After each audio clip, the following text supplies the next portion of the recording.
Hi friends, welcome back to my channel. ಹೇಗಿದ್ದೀರಾ ಎಲ್ಲರೂ? ನಾನಿವತ್ತು ನಿಮ್ಗೆ ಒಂದು ಒಳ್ಳೆ ಸಮ್ಮರ್ ಸ್ಪೆಷಲ್ ರೆಸಿಪಿ ತೋರಿಸೋಣ ಅಂತ ಈ ವಿಡಿಯೋ ಮಾಡ್ತಾಯಿದ್ದೀನಿ. ಮಾವಿನ ಹಣ್ಣಂತೂ ಎಲ್ಲರಿಗೂ ಇಷ್ಟ ಇರುತ್ತೆ. ಯಾರಿಗೆ ಇಷ್ಟ ಇರಲ್ಲ ಹೇಳಿ? ಎಲ್ಲರಿಗೂ ಇಷ್ಟ ಇರುತ್ತೆ. ಈಗಂತೂ ಸೀಸನ್ ಮಾವಿನ ಹಣ್ಣಿಂದು. ಈ ಮಾರ್ಕೆಟಲ್ಲಿ ಬೇಜಾನ್ ಮಾವಿನ ಹಣ್ಣು ಬರ್ತಾಯಿದೆ. ಈ ಮಾವಿನ ಹಣ್ಣು ಬಳಸ್ಬಿಟ್ಟು ನೋಡಿ, ನಾನಿಲ್ಲಿ 3 ಮಾವಿನ ಹಣ್ಣು ಬಳಸ್ತಾ ಇದ್ದೀನಿ ಈ ರೆಸಿಪಿಗೆ. 3 ಮಾವಿನ ಹಣ್ಣು, ನಂತರ ಒಂದು ಸ್ವಲ್ಪ ಕೋಲ್ಡ್ ಹಾಲು, ಅಂದರೆ ಸ್ವಲ್ಪ ಫ್ರಿಜ್ಜಲ್ಲಿಟ್ಟಿರೋಂಥ ಹಾಲು 1 ಲೋಟ 1.5 ಲೋಟ ಇದೆ. ಸ್ವಲ್ಪ ಐಸ್ ಕ್ರೀಮು, ನಾನಿಲ್ಲಿ ನಂದಿನಿ ಫ್ಲೇವರ್ ತೊಗೊಂಡಿದ್ದೀನಿ, ನಿಮ್ಮ ಇಷ್ಟ ಇರೋ ಫ್ಲೇವರ್ ತೊಗೋಬೋದು. ಮತ್ತು ಸಕ್ಕರೆ ಒಂದು 5ರಿಂದ 6 ಸ್ಪೂನು. ಮಾವಿನ ಹಣ್ಣು ಎಷ್ಟು ಹುಳಿ ಸಿಹಿ ಇದೆ ನೋಡಿಕೊಂಡು ಸಕ್ಕರೆ ಬಳಸಿ. ಸ್ವಲ್ಪ ಟೂಟಿ ಫ್ರೂಟಿ, ಸ್ವಲ್ಪ ಗೋಡಂಬಿ ಚೂರುಗಳು, ಇದೊಂದು ಸ್ವಲ್ಪ ಜೆಲ್ಲಿ, ನಂತರ ಸ್ವಲ್ಪ ಚೆರಿ. ನೋಡಿ, ಇಷ್ಟೇ ಇಂಗ್ರೀಡಿಯೆಂಟ್ಸು. ಈ ಜೆಲ್ಲಿ ಚೆರಿ ಎಲ್ಲ ನಾನು ಅಂಗಡಿಯಿಂದ ತೊಗೊಂಬಂದು ಇಟ್ಕೊಂಡಿರ್ತೀನಿ ಸಾಮಾನ್ಯವಾಗಿ, ಅದನ್ನೇ ಬಳಸ್ತಾ ಇದ್ದೀನಿ. ಗೋಡಂಬಿ ಮತ್ತು ಬಾದಾಮಿ ಇರಲಿಲ್ಲ ನಂತರ, ಹಾಗಾಗಿ ಬಾದಾಮಿ ಬಳಸಿಲ್ಲ. ಬಾದಾಮಿ ಇದ್ದರೆ ಅದನ್ನು ಕೂಡ ಸಣ್ಣದಾಗಿ ಕಟ್ ಮಾಡಿ ಹಾಕ್ಕೊಳ್ಬೋದು. ಹೇಗೆ ಮಾಡೋದು ಅಂತ ನೋಡೋಣ ಬನ್ನಿ. ಈಗ ನಾನು ಮಾವಿನ ಹಣ್ಣು ಸಿಪ್ಪೆ ತೆಗೆದ್ಬಿಟ್ಟು ಅದನ್ನು ಈ ಥರ ಚಿಕ್ಕ ಚಿಕ್ಕದಾಗಿ ಕಟ್ ಮಾಡಿ ಇಟ್ಕೊಂಡಿದ್ದೀನಿ. ಮಾವಿನ ಹಣ್ಣು ಎಷ್ಟು ಸಿಹಿ ಇದೆ ಅದನ್ನು ನೋಡಿಕೊಂಡು ಅದಕ್ಕೆ ಅನುಗುಣವಾಗಿ ನೀವು ಸಕ್ಕರೆನ ಬಳಸ್ಬೋದು. ತುಂಬ ಸಿಹಿ ಇಲ್ಲ ಅಂತಂದರೆ ಸಕ್ಕರೆ ಸ್ವಲ್ಪ ಜಾಸ್ತಿ ಹಾಕ್ಕೊಳ್ಳಿ, ತುಂಬ ಹಾಕೊಳ್ಳೋಕೆ ಹೋಗಬೇಡಿ. ನಾನಿಲ್ಲಿ ಒಂದು 5ರಿಂದ 6 ಸ್ಪೂನು ಸಕ್ಕರೆ ಹಾಕ್ಕೊಂಡಿದ್ದೀನಿ, ಯಾಕೆಂದರೆ ಸ್ವಲ್ಪ ಹುಳಿ ಇದೆ ಅದಕ್ಕೋಸ್ಕರ. ನಂತರ ಇದಕ್ಕೆ ಸ್ವಲ್ಪ ಇದು ಹಾಲು ಹಾಕ್ಕೋಬೇಕು. ಇದನ್ನು ದಪ್ಪವಾಗಿ ಸ್ಮೂತಿ ಥರ ರುಬ್ಬಬೇಕು. ಇದರಲ್ಲಿ ಯಾವುದು ಹೋಳುಗಳಿರಬಾರ್ದು. ದಪ್ಪ ನೋಡಿ, ನಾನು ತೋರಿಸ್ತಾ ಇದ್ದೀನಿ ನೋಡಿ, ರುಬ್ಕೊಂಬಂದಿದ್ದೀನಿ. ದಪ್ಪ ಸ್ಮೂತಿ ಥರ ಇರಬೇಕಿದು, ತುಂಬ ತೆಳು ಇರಬಾರ್ದು. ನೋಡಿ, ಈ ಥರ ದಪ್ಪ ಇರಬೇಕು. ಸ್ಮೂದಿ ದಪ್ಪ ಇರುತ್ತಲ್ಲ ಆ ಥರ ಇರಬೇಕು. ಈಗ ಇದನ್ನು ಕಪ್ಗೆ ಹಾಕ್ಕೊಳ್ಳೋಣ.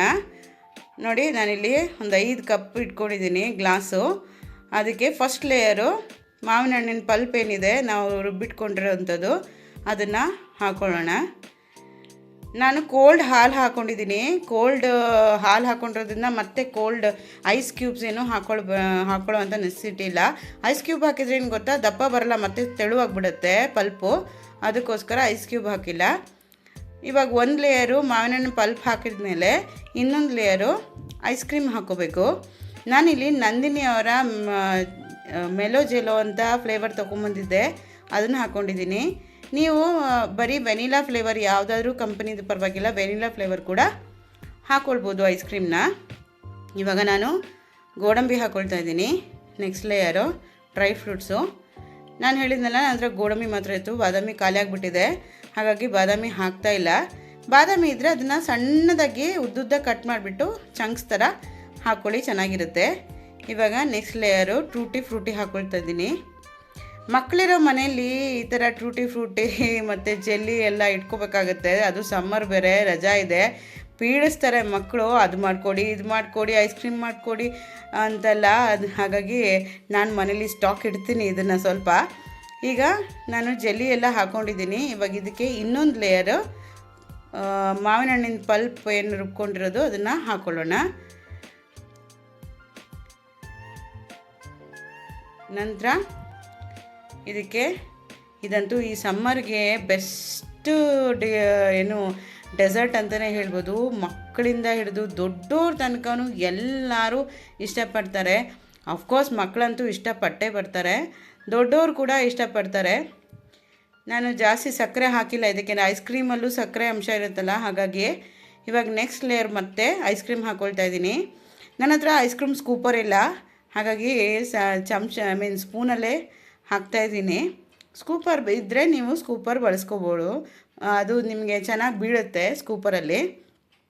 ಬಟ್ ಪರವಾಗಿಲ್ಲ, ಇರೋದ್ರಲ್ಲೇ ನಾವು ಮ್ಯಾನೇಜ್ ಮಾಡಬೇಕಲ್ವಾ. ಸೊ ಹಾಗಾಗಿ ನಾನು ಇದರಲ್ಲೇ ಹಾಕ್ಕೊಳ್ತಾ ಇದ್ದೀನಿ. ನೆಕ್ಸ್ಟ್ ಲೇಯರ್ ನೋಡಿ, ಎಲ್ಲದಕ್ಕೂ ಐಸ್ ಕ್ರೀಮ್ ಹಾಕ್ಕೊಂಡಿದ್ದೀನಿ.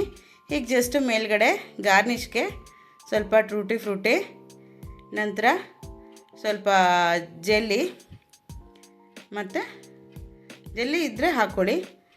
ಒಂದೊಂದು ಚೆರಿ ಇಡ್ತಾಯಿದ್ದೀನಿ. ಚೆರಿನೂ ತುಂಬ ಸ್ವೀಟ್ ಇರುತ್ತೆ, ಅದಕ್ಕೋಸ್ಕರ ಸಕ್ಕರೆ ನೀವು ಪಲ್ಪಿಗೆ ಹಾಕಬೇಕಾದ್ರೆ ನೋಡ್ಕೊಂಡು ಹಾಕ್ಕೊಳ್ಳಿ, ಅಂದರೆ ಮಾವಿನ ಹಣ್ಣು ಎಷ್ಟು ಸಿಹಿ ಇದೆ ನೋಡಿಕೊಂಡು ಹಾಕ್ಕೊಳ್ಳಿ. ಓಕೆ, ನೋಡಿ ಎಷ್ಟು ಕಲರ್ಫುಲ್ ಆಗಿದೆ.